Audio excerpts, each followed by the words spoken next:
오늘 말씀은 결단을 능가하는 힘, 내 경계선은 어디까지인가 라는 제목으로 같이 말씀을 나누고 싶습니다. 룻이 나오미와 함께 살아가다가 시어머니 나오미가 보아스라는 사람에게 이제 한 가정을 이루기를 원하고 타작마당에 룻을 보내어서 그 타작이 끝날 즈음에 함께 두 사람이 만나 가정을 이루기를 소망하는 이야기가 적혀져 있는 장면입니다. 이 장면은 아무것도 없는 자리를 채우시는 하나님의 모습 가운데 우리에게 말씀되어지고 있습니다. 텅 비었지만 채워주십니다. 텅 빈 것을 채우시는 하나님의 방법은 은혜입니다. 하나님의 은혜가 그 가운데 우리를 채움으로 연결해 주는 것이죠. 이때에 우리에게는 그 은혜가 실제적으로 나에게 어떻게 역사되어지는가를 말씀드릴 필요가 있습니다. 나에게 은혜를 받고 무엇인가 나에게 감동이 있고 하나님이 나에게 오실 때 그것이 내 삶에 구체적으로 어떻게 구원의 역사, 구속사가 되어지는가 하는가라는 스토리입니다. 하나님이 하나님의 일을 하실 때에는 하나님의 뜻을 보여주시고 하나님의 때에 이루시며 하나님의 방법을 통하여 이루신다고 하십니다. 하나님의 사역은 항상 그 뜻과 때와 방법이 모였을 때 그것이 완성되어지는데, 어떻게 보면 지금 과연 그 은혜라는 것이 구체적으로 내 삶에 어떤 방식으로 이루어지는가에 대한 귀중한 도전입니다. 정교인 수련회에 저희가 여러 가지를 나누는 중에 교회의 아름다운 점을 나누었습니다. 그 중에 한 분이 이렇게 적었어요. 스피릿 교회는 목사님이 계시는데, 표현이 그랬습니다. 스피릿 교회 목사님은 뇌가 잘생겼습니다. 제가 잊을 수 없는 표현이었어요. 뇌가 잘생겼습니다. 이렇게 적으셨어요. 그래서 뇌가 잘생긴 게 무슨 표현이지? 요즘 챗 GPT라는 그 온라인 서비스를 많이 사용하시니까 제가 GPT한테 물었습니다. 야, 뇌가 잘생겼다라는 말이 도대체 무슨 뜻이니 설명해봐 했더니 그 챗 GPT가 답을 바로 딱 주더라고요. 그 말은 외모가 잘생겼다는 말은 아닙니다. 첫 번째 답이. 그 말은 외모가 잘생겼다는 말은 아닙니다. 속상해라. 그리고 나서 나온 부분이 그게 아니라 당신의 생각하는 방식이 아름답다는 의미입니다. 뭐 그러거나 말거나 처음에 이미 마음이 상했어요. 근데 GPT의 말이 당신의 생각하는 방식이 아름답다라는 거예요. 참 그 말이 한 번 더 눈길이 갔습니다. 여러분, 사람이 어떤 일을 당하면 각자 생각하는 방식들이 있어요. 계산이 되는 사람도 있고, 좀 두드려 보는 사람도 있고, 기다려 보는 사람도 있고, 아니면 이해하려고 하는 사람이 있는가 하면 안 와닿는 사람, 각자의 생각하는 길, 방식이 있는 것 같아요. 여러분은 은혜가 왔을 때에 그것을 어떤 방식으로 그 다음에 이어지는 길을 가지고 계십니까? 은혜는 충성과 만날 수 있기를 원합니다. 은혜라는 것이 오잖아요. 하나님이 우리에게 첫 번째 보여주시는 것은, 만약 나한테 감동이 왔어요, 어떤 부분이 참 좋았어요, 그것이 참 아름다웠어요 라는 것이 말씀이나 예배나 어떤 순간에 은혜가 왔다면, 여러분, 그 은혜는 충성과 연결되어져야 된다는 것입니다.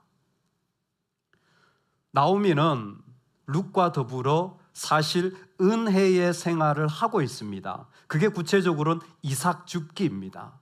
이삭을 주우며 살아가는 이 자리는 이 고부지간의 삶에 누구의 도움 없이 살아갈 수 있는 중요한 삶의 수단이고, 그것도 적지 않은 노력이 들어가는 일들이 바로 남들이 다 추수하고 난 뒤에 그것을 주워 담는, 다른 사람들과 함께 모아야 되는 쉽지 않은 일입니다. 그런데 룻의 시어머니 나오미가 그에게 이르되, 룻에게 이르되, 내 딸아, 내가 너를 위하여 안식할 곳을 구하여 너를 복되게 하여야 하지 않겠느냐. 이삭 죽는 일이 중요합니다. 그런데 나오미는 그보다 더 중요한 문제로, 자리로 관심이 옮겨지기를 원하고 있습니다. 내가 이삭을 죽고 살아가는 삶의 자리가 중요하지만 왠지 하나님은 나오미를 통하여 그보다도 더 중요한 안식할 곳이 필요하다라는 것입니다. 여기에서 안식은 아마 룻이 좋은 배필을 만나서 가정을 이루어 편안하게 살아가는 삶의 자리를 말하고 있습니다. 중요한 것은 룻이 이 말을 듣고 나서 그의 삶에 만나는 한 대상이 바로 앞에서 그가 일했던 땅의 주인인 보아스라는 사실입니다. 그 좋은 자리로 옮겨가길 원할 때 나오미는 말합니다. 내가 함께하던 하녀들을 둔 보아스는 우리의 친족이 아니냐. 보라, 그가 오늘 밤에 타작마당에서 보리를 까불리라. 안에 힘을 가지고 있는 그 유력한 자인 보아스를 이 룻이 만나서 한 가족을 이루기를 원하는 것입니다. 보아스를 만난다라는 것은 이삭을 줍는 은혜의 룻이 충성된 한 사람을 만나게 되어지는 모습입니다. 뭔가 하나님이 나에게 은혜를 주셨다면 여러분, 그 다음에 내 다음의 스텝은 내가 충성할 곳을 찾으시기 바랍니다. 내 마음이 충성으로 이어지기를 원합니다. 이 일들이 실제적으로 하나님이 우리에게 부르시는 자리예요. 그런데 그 충성의 자리를 가만히 들여다보면 이와 같은 내용입니다. 그런즉 너는 목욕하고 기름을 바르고 의복을 입고 타작마당에 내려가서 그 사람이 먹고 마시기를 다하기까지 그에게 보이지 말고. 룻은 이삭을 줍다가 집에 돌아왔는데 시어머니로부터 그 보아스가 타작마당에 그 추수를 다 마치고 그 먹는 것을 다 하고 쉴 때까지 기다렸다가 그 사람을 만나러 가는데 너는 지금 준비를 해라. 목욕을 하고 기름을 바르고 의복을 준비하라. 이거 마치 예배 준비처럼 그와 같이 아주 경건한 모습을 말하는 것입니다. 그와 같이 준비를 하여서 그 사람을 만나러 가라는 자리에 들어가게 되는 것입니다. 여러분, 충성으로 말미암아 우리가 들어가는 자리 있잖아요. 충성에 가는 자리는 믿음의 사람들에게 항상 새로운 가능성입니다. 하나님이 우리 삶에 충성하는 자들을 새로운 믿음의 자리로 또 세우시는 거예요. 그래서 충성해야 되는 거예요. 새로운 믿음의 자리로 하나님 그 사람을 또 옮겨서 또 사용해 주시는데 룻에게 이 이야기는 대단히 조심스러운 자리예요. 충성하려고 내가 한번 결단해 보시면 이 일을 금방 경험하시는데 이건 나한테 대단히 민감한 부분이 다가오기 시작할 수 있습니다. 특별히 이방 여인인 룻이 그 유대인인 남자를 만나야 되는 상황도 그렇지만 이미 상황 자체가 결혼을 전제로 하고 만나는 듯한 이와 같은 위험한 일들을 행했는데 만약에 보아스가 받아들이지 않는다면 이것에 대한 결과는 룻에게 치명적입니다. 보아스는 아무 문제가 없을 수도 있어요. 그러나 룻에게는 여성으로서 치명적이고 이방인으로서 회복하지 못할 이스라엘 공동체에서 쫓겨날 수도 있고 심지어 율법적으로 만약에 이 행위가 간음으로 치부되어진다면 돌에 맞아서 죽어야 되는 내 인생의 위기가 다가오는 자리일 수도 있습니다. 우리 삶의 자리에 하나님이 은혜를 주신다면 여러분 그 다음 방식은 반드시 뭐와 만나야 된다고요? 충성과 만나야 된다고 했습니다. 하나님이 나한테 무엇인가 은혜를 주신다면 내가 흘려보내 충성할 곳에 반드시 서야 합니다. 그렇지 않으면 그 은혜는 없어져요. 충성한다면 하나님 그 사람을 새로운 가능성으로 세우시고 부르시는데, 그때 우리가 당하는 느낌은 뭐냐면 힘들어요. 예민해집니다. 내가 가보지 않았던 내 감정적인 아니면 경제적인 경계선까지 내가 설 수도 있게 되어집니다. 지금 바로 룻에게 일어난 일이 그와 같습니다. 담대하게 나아갔지만 그의 삶의 자리가 위기에 처하게 돼요. 그런데 룻은 이 일을 그대로 합니다. 사실 위험한 일인 동시에 이것은 룻에게 또 다른 측면에서 일어나는 많은 부분을 포함하고 있습니다. 1장에서 이 여인은 남편을 잃었습니다. 남편을 잃은 아픔과 고통이 있어요. 그런데 시어머니 룻의 충성을 향한 걸음을 내딛게 되어짐으로 말미암아 이전에 그녀가 가졌던 아픔이나 상처, 배우자를 잃었던 고통을 다 떨쳐버리라고 초청하는 자리예요. 여러분, 오늘 말씀을 들으면서 만약에 여러분 안에 버려야 될 자리가 있다면 뒤도 돌아보지 말고 새롭게 출발하시기 바랍니다. 그녀가 보아스에게 나가기 위해서는 이전 남편이었던 말론의 죽음에 대한 애도를 멈춰야 하는 겁니다. 이건 하나님 나라에 되게 중요한 거예요. 이전에 내가 가졌던 실패나 아픔에 대해서 버리고 하나님께 나아가야 되는 거예요. 다윗이 사랑하는 여인이 있었습니다. 그 여인의 이름이 밧세바. 저는 밧세바를 생각할 때마다 너무 재밌어요. 밧세바를 영어로 하면 베스시바예요. 목욕하는 그녀를 봐. 이름을 잘 지어야 돼요. 그러니까 다윗이 목욕하는 그녀를 봤잖아요. 그러다가 사고가 터졌습니다.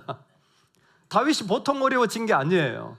그런데 그 사랑하는 여인과 사이에서 아이가 태어납니다. 그 아이 이름이 뭘까요? 역시 수준이 높습니다. 솔로몬은 두 번째 자녀예요. 첫 번째 아이 이름은 모릅니다. 근데 태어나자마자 아이가 죽어요. 사랑하는 여인과 사이에서 아이가 태어나자마자 죽으니까 너무 슬퍼요. 일주일을 슬퍼합니다. 근데 딱 일주일째 되는 날, 그 하나님 앞에 간절히 기도하던 다윗이 갑자기 벌떡 일어나가고는 세수를 하고 머리에 기름을 바르고는 하나님 전에 나아갑니다. 왜 그럴까요? 때가 지나버린 거예요. 이제는 더 이상 슬퍼할 때가 아니라는 겁니다. 그리고는 일어나서 애도를 멈추고 그는 예배의 자리로 나아가는 거예요. 할렐루야. 지금 룻은 그 안에 이와 같은 많은 일들이 있지만 다 설명하기 어려워요. 하지만 하나님이 우리를 은혜의 자리에서 충성으로 부르실 때에 여러분, 그 사람에게 일어나는 일들은 죄의 일들이 끊어지게 될 줄로 믿습니다.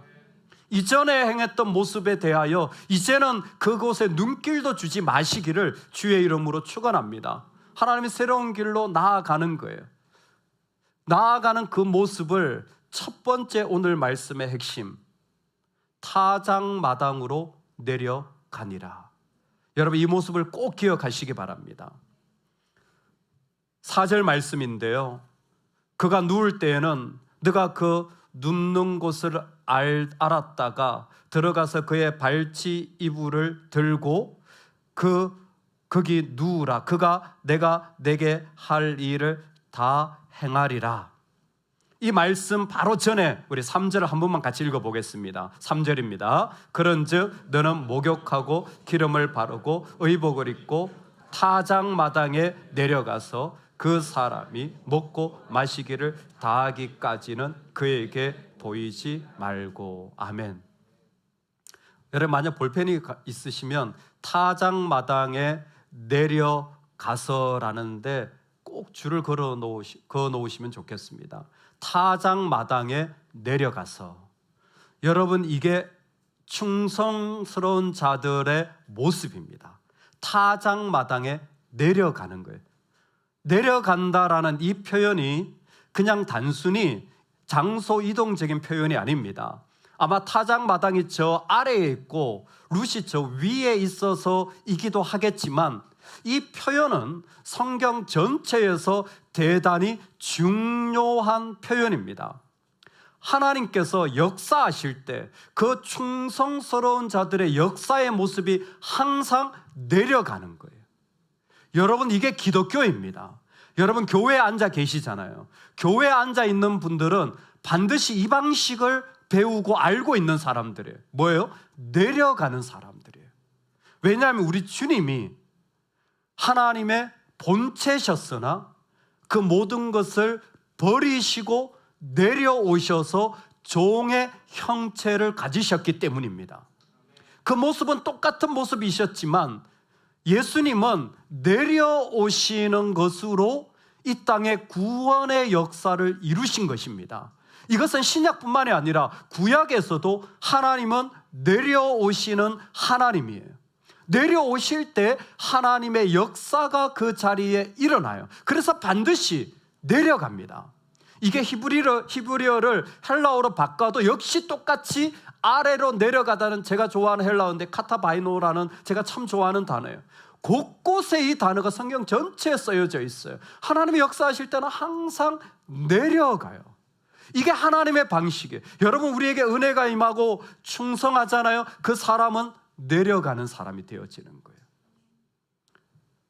어떻게 할까요? 무엇하면 좋겠어요? 내려간 사람들의 모습이에요. 내려가지 않으면 왜 이렇게 안 해?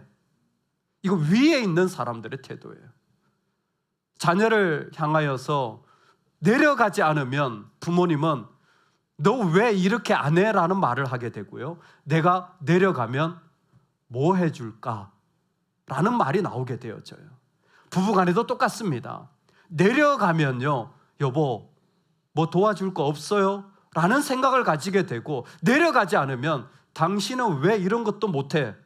라는 마음의 자리에 서게 되어져요.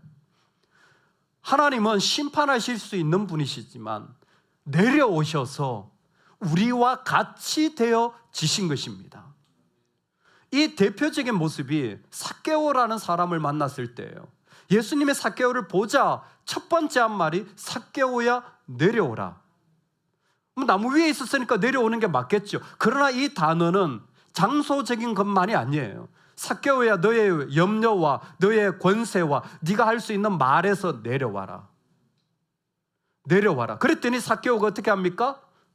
급히 내려옵니다. 여러분, 내려오는 건 빨리 내려오시기 바랍니다. 내가 낮아지고 생각이 많을 때요, 빨리 버리실 수 있기를 소망합니다. 급히 내려오니까 예수님 뭐라고 말씀하시냐면 내가 오늘 너의 집에 유하리라. 예수님이 그 집에 거하시겠다라는 거죠. 이 이미지가 계시록에 가면요, 하늘에서 새 예루살렘이 어떻게 될까요? 내려옵니다. 하나님의 집이 새 예루살렘이 내려오는 거예요. 예수님이 지금 삭개오의 집에 유하겠다라는 것은 하나님의 아름다운 그 성전이 그의 집에 예수님을 통하여 이루어지는 것을 표현해 주는 거예요. 언제 일어납니까? 내려올 때예요. 지금 룻에게 타작마당에 내려가서 기름을 바르고 보아스를 만나라는 이 모든 장면의 핵심은 무엇이냐면 은혜를 받았을 때 그 사람이 충성하는 거예요. 그 충성의 모습은 항상 내려가는 것입니다. 그렇다면 여기서 질문이 하나 있어요. 이 사람이 여기에 서 있는지 내려가 있는지를 어떻게 합니까? 이 사람이 지금 높은 곳에 있는지 그 사람이 내려간 자리에 서 있는지 어떻게 합니까? 저를 따라서 한번 따라하겠습니다. 내가 다 행하리이다. 내려간 자만이 할 수 있는 말이 내가 다 하겠습니다. 여러분, 이건 실제적으로 일어나는 은혜 받은 자가 할 수 있는 축복의 언어이고 충성을 하는 자가 실제로 내려왔을 때 할 수 있는 말이 내가 다 행하리이다. 광야에서 율법을 가르칩니다. 그 모세가 그 일을 가르칠 때에 백성이 일제히 응답하여 이르되 여호와께서 말씀하신 모든 것을 우리가 행하리이다.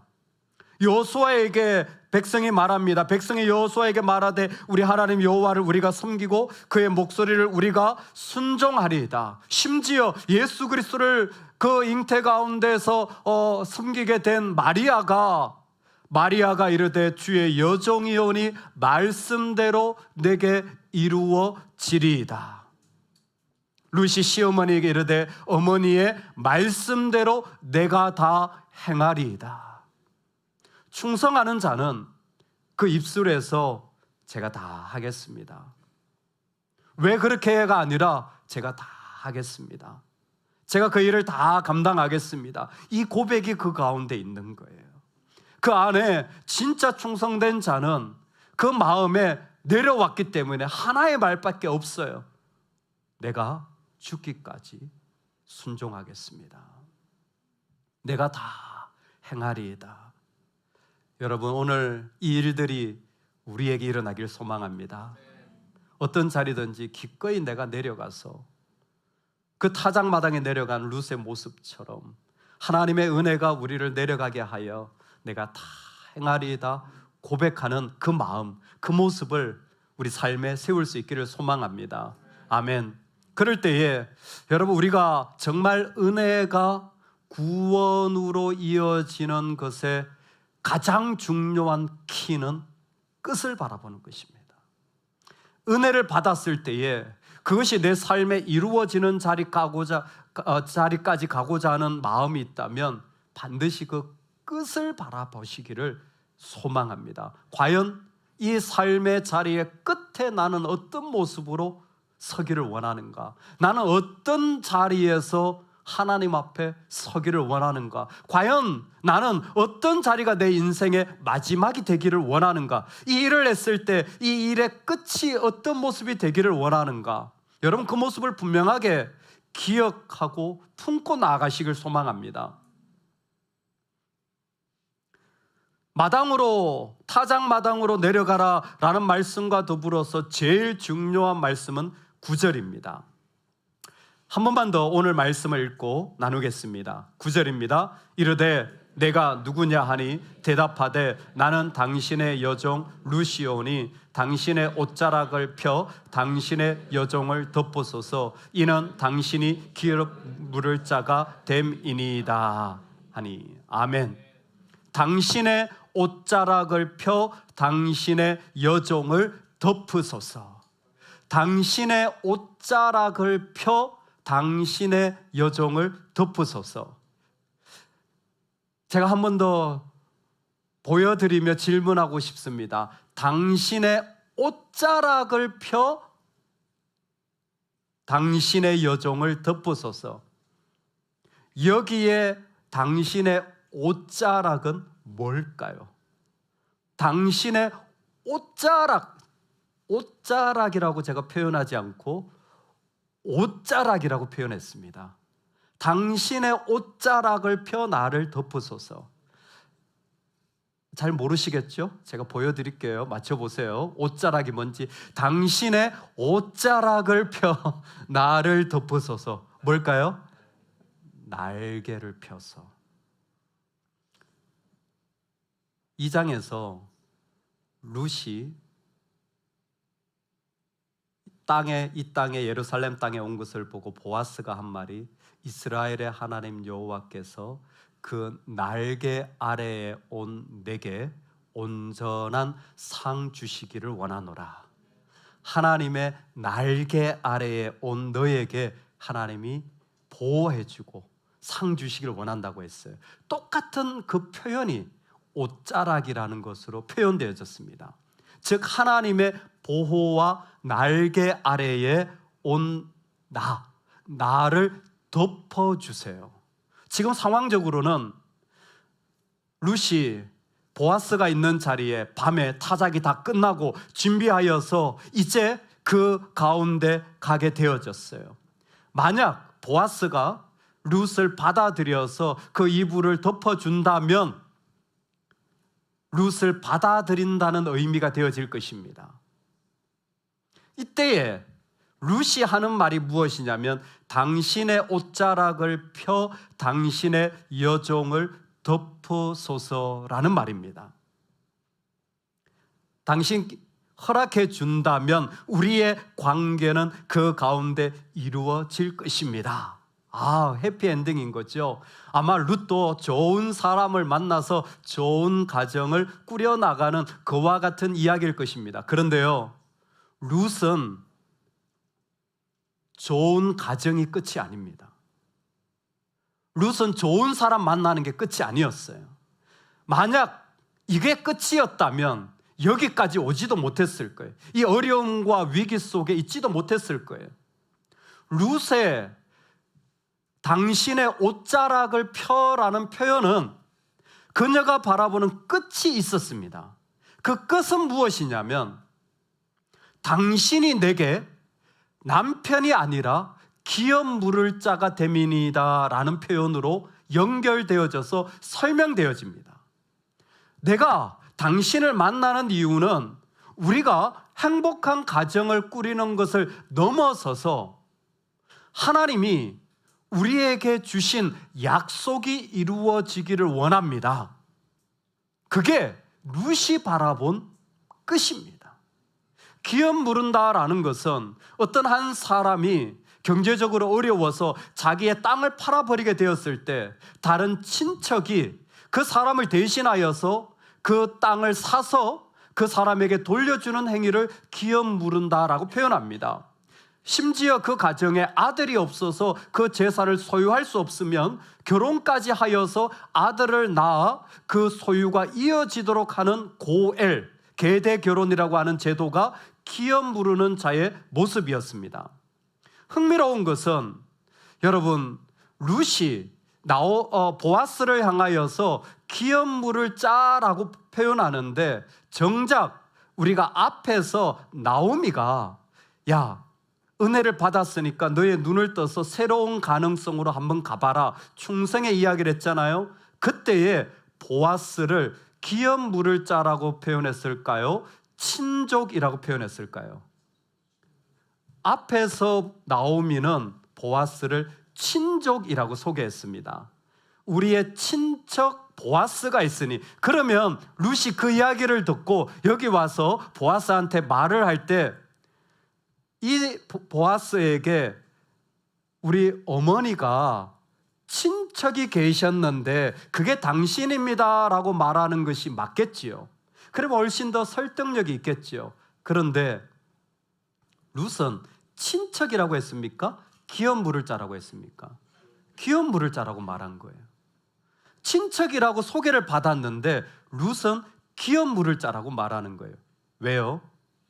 나오미는 친척까지가 바라보는 끝이었고 룻은 친척이 아니라 그것을 넘어서 하나님이 이루실 약속의 세계를 바라봤기 때문에 그 끝이 이 사람하고 좋은 관계 지내는 게 아니에요.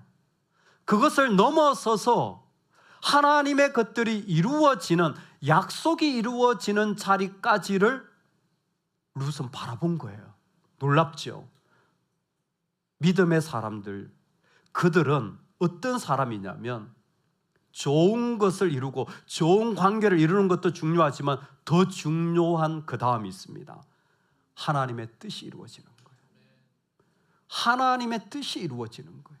그것을 선명하게 보고 그 뜻을 바라보고 오늘을 걸어가는 거예요. 목동의 GMTC 선교사, 한국 선교사 훈련원이라는 곳이 있습니다. 전 세계에 있는 선교사님들이 거기에 와서 정기적으로 훈련을 받아요. 저희 교회도 한 2년 반 정도 거기에 매번 식사를 섬겼던 적이 있습니다. 근데 그 GMTC 훈련을 받으면 문화나 다양한 훈련을 받는데 그 많은 선교사님들이 그 훈련 중에 동일하게 배워 나오는 것이 있다는 거예요. 그게 뭐냐면 선교지에 들어가면 반드시 끝을 정하고 가라고 가르친대요.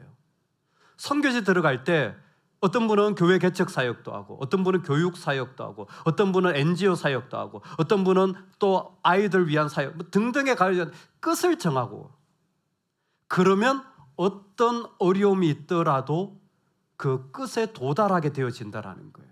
그래서 한 선교사님이 자신은 교회를 세우는 꿈인데 교회를 세우는 게 꿈이 아니라 자신의 끝은 현지인들에게 이양하는 것이었답니다. 분명하죠. 그러다 보니까 교회 사역을 하거나 어떤 교회를 세우거나 할 때에 항상 목표는 내가 교회를 세워서가 아니라 현지인들이 어떻게 이 교회를 자립할 수 있는가에 관심과 마음이 갖춰져 있는 겁니다. 종교인 수련회를 했습니다. 저의 끝은 우리가 은혜 받는 게 아니었습니다. 물론 은혜 받아야 돼요. 재미있어야 돼요. 그러나 저는 이것이 복음의 출발이 되기를 원했습니다. 한 분이라도 주님을 알게 되어지고 이번 모임을 통하여 온 세상이 주님을 알게 될 기회가 펼쳐진다면 이라는 것이 저의 끝이었습니다. 여러분들의 끝은 무엇입니까? 여러분들의 인생의 끝에 어떤 모습으로 서기를 원하십니까? 여러분들은 과연 하나님 앞에 어떤 자리에 그 끝이 되어지기를 원하십니까? 반드시 기억하십시오. 그 끝으로 가려고 하잖아요. 우리의 수치와 부끄러움이 드러날 위기를 경험하시게 될 겁니다. 룻은 당신은 내 친족이 아니라 내 기업 물을 자 하나님의 약속이 이루어질 것을 선포합니다. 그래서 보아스를 만나러 가요. 놀라운 건 보아스를 만나러 가는 길에 일어난 일입니다. 나오미가 말하죠. 그의 발치 이불을 들고 그 아래에 들어가라. 아마 위에 누웠다면 그 아래에 조용히 기다리라는 거예요. 절대 선을 그은 것입니다. 근데 문제는 발치 이불을 들고예요. 발치 이불을 들었다는 것은 무엇이냐면 발에 덮여져 있는 이불을 걷어내라는 거예요. 이게 구체적인 표현입니다. 발에 있는 이불을 걷어내라는 거예요. 일단 이 여인은 남자의 발 아래에 발이 드러난 곳에 자신이 눕는 것 자체가 엄청나게 조심스럽고 예민한 자리예요. 근데 보아스에게도 지금 어떤 일이 났냐면 자신의 발이 가려졌던 것이 덜 추워졌습니다. 그게 뭐가? 이스라엘 백성들에게 발이 보여졌다라는 것은 신명기에 기업 무르는 자가 기업을 무르지 않으려고 하면 자기의 신발을 벗어서 던지는 전통이 있었어요. 즉 발이 보여졌다는 게 신발을 벗었다라는 거거든요. 내가 그 의무와 하나님의 명령을 행하지 않겠다라는 거예요. 이스라엘 백성에게 제일 부끄러운 게 뭐냐면 하나님의 율법을 어기는 거였습니다. 지금 이 룻은 여성으로서의 어려움이 있다면 보아스는 지금까지 가져왔던 믿음의 평판으로서의 아픔과 어려움을 그대로 가지고 지금 이 장면에 서 있는 거예요. 과연 이 수치가 드러나면 어떻게 할 건가? 지금 우리가 살아가는 삶의 자리에 여러분 믿음으로 살아가는 사람들이 자신의 수치와 자신의 부끄러움이 드러나는 경계선을 경험한다는 거 아세요? 내 인격적이고 내 삶의 자리에 내 부끄러움이 드러나는 그 일들이 일어난다는 걸 아세요? 요즘 강남의 젊은이들이요 그런답니다. 직장에 있다가 직장에 잘리면 교회를 안 나간대요. 직장을 다니다가 직장에 잘리면 교회를 안 나간대요. 왜 그럴까요? 내 부끄러움이 드러나고 싶지 않아서. 결혼을 준비했는데 파혼이 되면 교회를 끊어버린답니다. 아니 이거 무슨 상관이야? 우린 다른 방식으로 다 상관이 있어요. 내 안에 수치와 부끄러움이 지나가지는 사람들은 그 끝을 바라보는 사람들이에요. 그 삶의 자리에 나도 쉽지 않은 자리까지 이렇게까지 해야 되는 자리까지 서지만 하나님 왜 이렇게 하셨을까 했을 때 하나님 우리를 부르시는 거예요. 너의 끝은 무엇이니? 룻은 분명했습니다. 주님의 약속이 이루어지는 것입니다. 그게 저의 것이었습니다. 그 모습을 보아스가 봅니다. 뭐라고 말하는지 아세요? 너의 모습이 처음 것보다 나중이 더하도다. 너의 그 인애가 처음 베푼 것보다 나중이 더하도다. 처음 그 모압 땅에서 다 잃어버린 시어머니를 섬기겠다고 쫓아온 그 사랑 참 귀한데, 지금 그 인간적인 사랑보다 더 큰 사랑, 더 귀한 사랑의 자리에 네가 서 있구나. 인간적으로는 받아들일 수 없는 조건과 말과 명령인데 네가 바라보는 그 끝, 정말 사람이 아니라 하나님의 뜻을 바라봄으로 말미암아 여기까지 온 너의 모습, 이것이야말로 더 귀한 사랑이요 은혜보다, 내가 베푼 인애가 처음보다 나중이 더하도다. 가나 혼인잔치에 포도주가 끊어집니다. 예수님이 그 6개의 항아리에 물을 채우라고 했을 때 하인들이 그 포도주가 없는 자리에 그 물을 떠다 줍니다. 하인들이 처음 것보다 더 좋은 포도주가 나왔도다. 언제? 우리 안에 주님이 계시면 우리는 처음에 가졌던 사랑보다 더 큰 사랑으로 옮겨갈 수 있게 되어지는 거예요. 내 경계선과 내 아픔이 있지만 여러분, 우리에게는 더 큰 사랑과 은혜가 있습니다. 사람의 위로가 필요합니다. 그러나 그 위로가 없어도 나를 위로해 주시는 하나님의 사랑이 더 큽니다. 사람의 인정이 필요하죠. 그러나 그것보다 더 크신 하나님의 인정하심이 우리에게 있을 때에 우리는 기꺼이 내 자리를 넘어서서 나아가는 거예요. 나의 약함과 실패의 자리? 아니요. 하나님은 더 큰 사랑으로 우리에게 오셔서 그 가운데 우리를 그 가운데 초대하시고 먹여주시는 하나님이십니다. 오늘 우리가 하나님 앞에 나아갈 때 그 사랑이 여전히 우리를 인도하고 있습니다. 사랑하는 여러분, 주의 백성이 살아가는 삶의 자리를 걸어갑니다. 세상에 참 신기하죠. 주님이 우리에게 은혜를 주세요. 그 은혜는 구체적으로 드러납니다. 한마디로 하자면 은혜 받을 때부터 끝을 바라보십시오. 내가 이루고자 하는 것이 무엇인가? 우리 가정이 이루고자 하는 것이 무엇인가? 하나님의 뜻이 이루어지기를, 약속이 이루어지기를 소망합니다. 우리 각자에게 주셨던 마음들이 이루어질 때 그 은혜는 충성으로 연결되어지면 그 충성이 우리를 내려가게 합니다. 내가 다 행하리이다.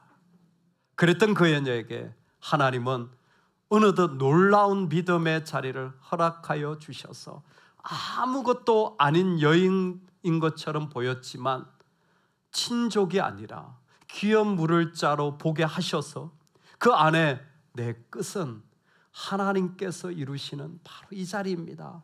여기까지 내 인생이 가기를 원합니다. 내 수치와 내 부끄러움이 드러나더라도 나는 괜찮아요. 왜? 나에게 더 큰 하나님의 사랑이 있기 때문에. 내 부끄러움이 나타나도 괜찮아요. 왜냐하면 기꺼이 나를 품어주시는 주님의 은혜가 내 안에 있기 때문입니다. 그 사랑이 우리를 인도해 가십니다. 할렐루야. 아멘.